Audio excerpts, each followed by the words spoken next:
आदाब, नमस्कार, सत श्री अकाल, गुड इवनिंग, जय हिंद।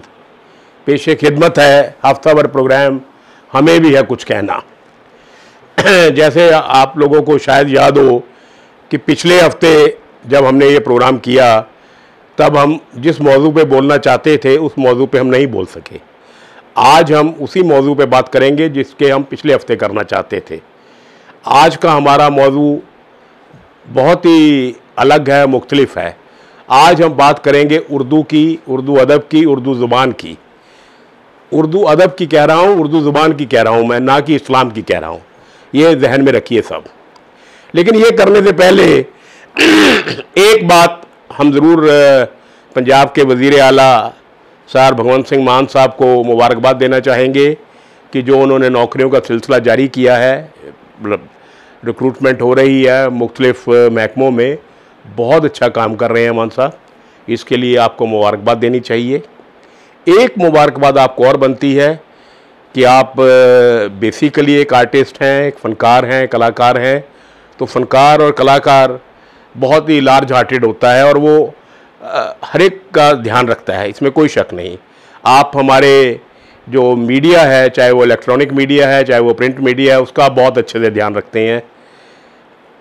पंजाब में अब कोई इलेक्शन नहीं है, कोई बाई इलेक्शन नहीं है, कहीं कुछ नहीं है, लेकिन हिंदुस्तान के हर चैनल पर पंजाब की डेवलपमेंट की आपकी तस्वीर, डेवलपमेंट तो छोड़ दीजिए, आपकी तस्वीर दिन में 25-30 बार दिखाई जाती है, अखबारों में आती है रोज़। आजकल फिर आने लग गई है। जब जालंधर का इलेक्शन था तब कुछ देर आपने बंद रखी, लेकिन मैंने कहा ना, वो आदमी का अंदर का जो कलाकार है, वो कलाकार कहता है कि मैंने रोज़ अपनी तस्वीर देखनी है। तो तस्वीर देखने का आपके पास बहुत अच्छा ज़रिया है। आप पंजाब के ऑल इन ऑल हैं, ऐसी तैसी कराए दुनिया। हमें तो अपने चेहरा देखना है ना जी, और साथ में आप अपना चेहरा भी देख रहे हो और चैनल्स वालों को, प्रिंट मीडिया वालों को अच्छी भारी इनकम भी करा रहे हो। इसके लिए भी आपको मुबारकबाद देनी बनती है। अब आते हैं हम आज के अहम मुद्दे पर, वो जिसका नाम था हमने दिया उर्दू मर रही है। बिल्कुल सच कह रहे हैं दोस्तों, हम उर्दू मर रही है और बहुत जल्दी इसका जनाजा भी निकलने वाला है। आखिरी सांसों पर है, आईसीयू में है। वो क्यों है वो हम आपको बताते हैं। दोस्तों, सबसे पहले ये समझना ज़रूरी है कि कोई ज़ुबान मतलब मैं लैंग्वेज की बात कर रहा हूँ, मज़हब की बात नहीं कर रहा, ना करूँगा, ना कभी की है, ना कभी करेंगे। कोई भी ज़ुबान किसी एक फ़िरके की, फ़िरका होता है जात, किसी एक फ़िरके की, किसी एक जगह की मलकियत नहीं होती। मलकियत कहते हैं उसकी मोनोपोली नहीं होती। कोई ज़ुबान किसी एक फ़िरके की ना मलकियत है, ना उसका वो है। ज़ुबान हर एक मान लीजिए जैसे पंजाबी हमारी ज़ुबान है, मदर टंग है। मैं पंजाब से हूँ, पंजाबी हमारी मदर टंग है, मातृभाषा है, माँ बोली है। अब देखिए, जो असली हकीकत पंजाबी की बताऊँ मैं उर्दू से बात करने से पहले, पंजाबी भी मर चुकी है ना। पंजाबी में कोई रसाला आ रहा है पंजाब में, हालांकि भाषा विभाग है, करोड़ों का खर्चा है, कितने रसाले आ रहे हैं, कितनी किताबें छपती हैं, पूछिए उनसे। कितने मतलब पंजाबी के राइटर्स को ऑनर किया जाता है, पूछिए उनसे। कितने घरों में पंजाबी बोली जाती है, सर्वे करवा लीजिए। जितने बच्चे आज के, चाहे नर्सरी से लेकर +2 में कॉन्वेंट स्कूलों में पढ़ते हैं, पब्लिक स्कूलों में पढ़ते हैं, ना उन स्कूलों में पंजाबी बोली जाती है, ना उनके घरों में पंजाबी बोली जाती है। जब आप स्कूल में पंजाबी नहीं बोलोगे, जब आपके रसाले नहीं छपेंगे, तो ज़ुबान तो ख़त्म होनी है। अब साथ में ये देखिए कि मैंने जैसे कहा किसी एक फ़िरके की नहीं है। यहाँ हम शान से कहते हैं हम पंजाबी हैं, ठीक है जी, पंजाबी हम बोलते नहीं, पंजाबी के लिए कोई काम नहीं करते। अब आ जाइए वहाँ लहंदा पंजाब जिसको कहते हैं, पाकिस्तान वाला पंजाब। वहाँ लहंदे पंजाब में टोटल पॉपुलेशन 98% से ज़्यादा मुस्लिम्स की है। वो सब पंजाबी पहरावा पहनते हैं, पंजाबी खाना खाते हैं, और सब के सब ऐसी कड़क पंजाबी में बात करते हैं जिसका अंदाज़ा लगाना मुश्किल है। अगर हम लोग जो पंजाबी की वो करते हैं, अपने परोपकार बने हुए हैं, जो खैर ख़वाह बने हुए हैं, अगर हम वो पंजाबी सुन लें तो हम शर्म से पानी पानी हो जाए।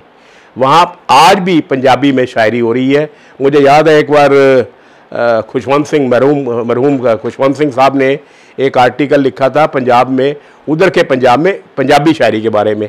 एक मेरे को शेर पता नहीं क्यों 20-25 साल पहले इलस्ट्रेटेड वीकली देख लीजिए कितने साल पहले आया करता था, तो मेरे को याद है वो लिखते हैं कि वहाँ का जो एक शायर है वो कहता है कि पाकिस्तान दिया मौजा ही मौजा जिधर देखो फौजा ही फौजा। तो मुज़ाहिया कहते हैं सटायर वाली, व्यंग करने वाली। तो आज तो मेरा मतलब कहने का ये था कि ज़ुबान पंजाबी हमारी बोल वो रहे हैं, मुस्लिम बोल रहे हैं वहाँ के, तो वो क्या मुस्लिम नहीं रहे? मज़हब अपनी जगह है साहब, ज़ुबान अपनी जगह है।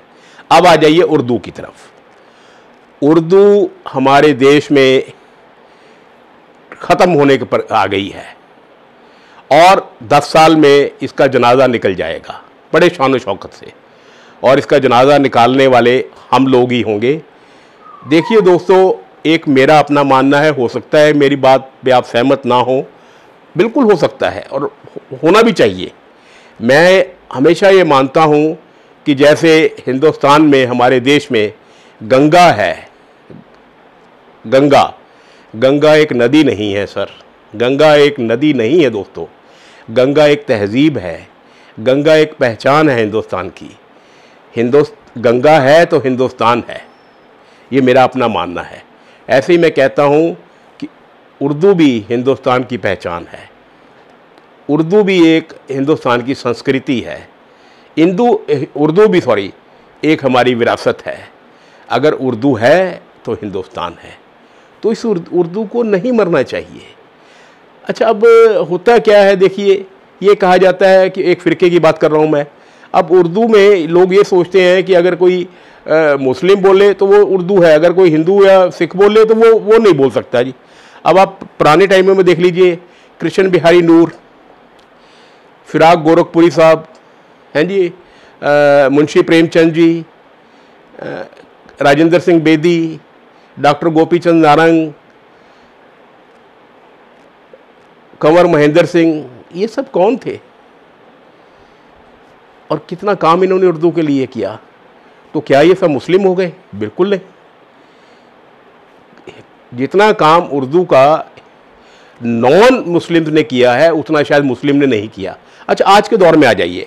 आज के दौर में देखिए राजेश रेड्डी हैं जी, देन अपना मनोज मुंतशिर, आलोक श्रीवास्तव, परमिंदर शोक, अतुल अजनबी, किस किस का नाम लें हम? वो सब क्या कर रहे हैं? उर्दू का ही काम कर रहे हैं, उर्दू ज़ुबान को ज़िंदा रखे हुए हैं वो।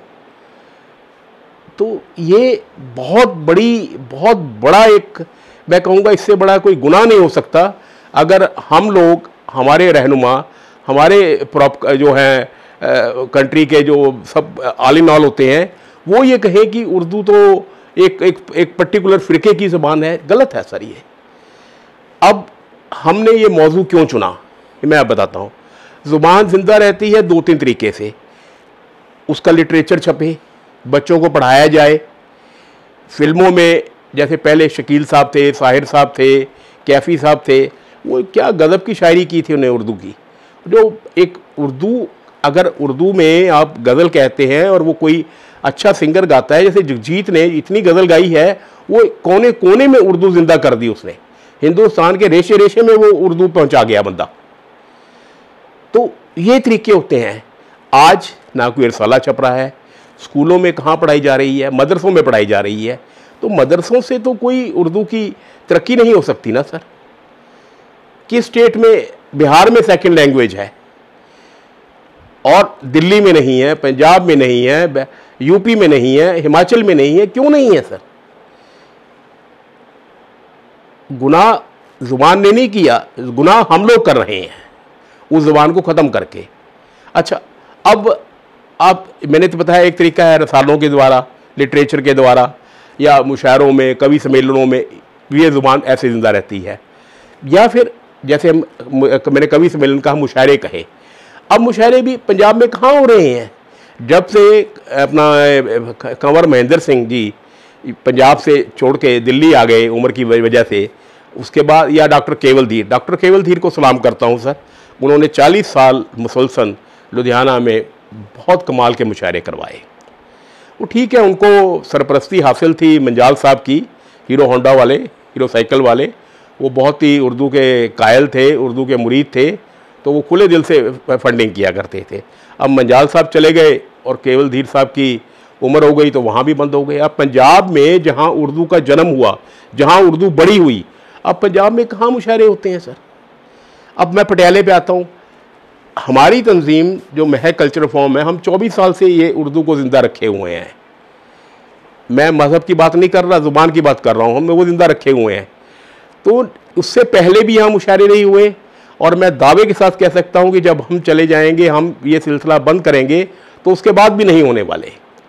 कहने को पटियाला एक कल्चरल हब है, लेकिन कोई कल्चरल हब नहीं है, किसी का यहाँ टेस्ट नहीं है। 8 बजे सबको ग्लासी याद आ जाती है। तो ज़ुबान को ज़िंदा रखना हम सब का फ़र्ज़ है सर। मैंने कहा हम 24 साल से कर रहे हैं। 24 साल का सफ़र सर बहुत लंबा सफ़र होता है, बहुत तवील सफ़र है ये हमारा। इसमें हमें बहुत अच्छे अच्छे दोस्त मिले, रहनुमा मिले, जिन्होंने दिल से मदद की। और मदद नहीं, वो कहा करते थे वो लोग कि ये हमारा फ़र्ज़ है, ये हमारी ज़िम्मेवारी है।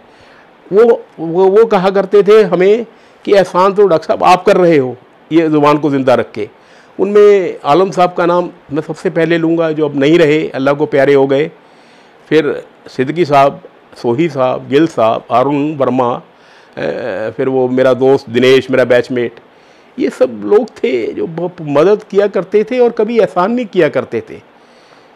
बाकी लोगों से मिले, यानी सरकारों से भी मिले, पैसे मिलते हैं, अब भी कभी कभी मिलते हैं, लेकिन वो बात नहीं है सर।